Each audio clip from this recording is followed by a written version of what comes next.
Vivez-vous selon votre âme ou selon votre esprit? Ceux qui vivent selon la chair sont ceux qui, en pensée et en acte, vivent selon les affections de la chair, tandis que ceux qui vivent selon l'esprit pensent aux choses de l'esprit.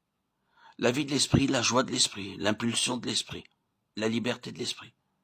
Car l'affection de la chair donne la mort, mais la pensée de l'esprit produit la vie et la paix. Les deux sphères sont clairement dépeintes dans ce verset. L'âme dominée par la chair, la sphère terrestre, ou bien l'âme dominée par l'esprit, la sphère céleste. Soyez renouvelés dans l'esprit de votre entendement, dit Paul, Éphésiens 4, 23.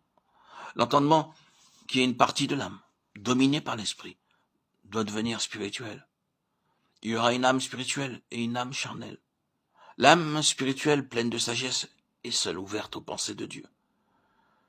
Que Dieu nous enseigne ce que c'est que d'avoir une âme renouvelée, une âme spirituelle purifiée et dominée par l'esprit, et non par la puissance charnelle.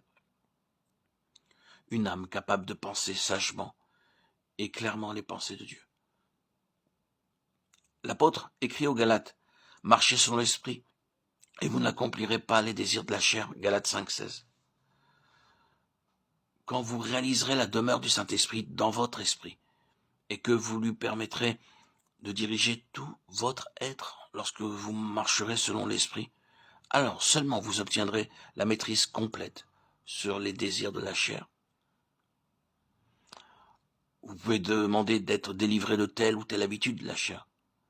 Mais à moins que votre esprit ne soit libéré de façon à marcher selon l'esprit, vous retomberez certainement dans votre vieille habitude. Et même si vous n'y cédez pas absolument, vous désirerez le faire, ce qui est presque aussi coupable. Dieu veut que vous soyez délivrés de la servitude de la chair. Et le moyen pour y arriver, c'est de laisser l'esprit gouverner de façon à ce que le corps soit complètement sous sa domination.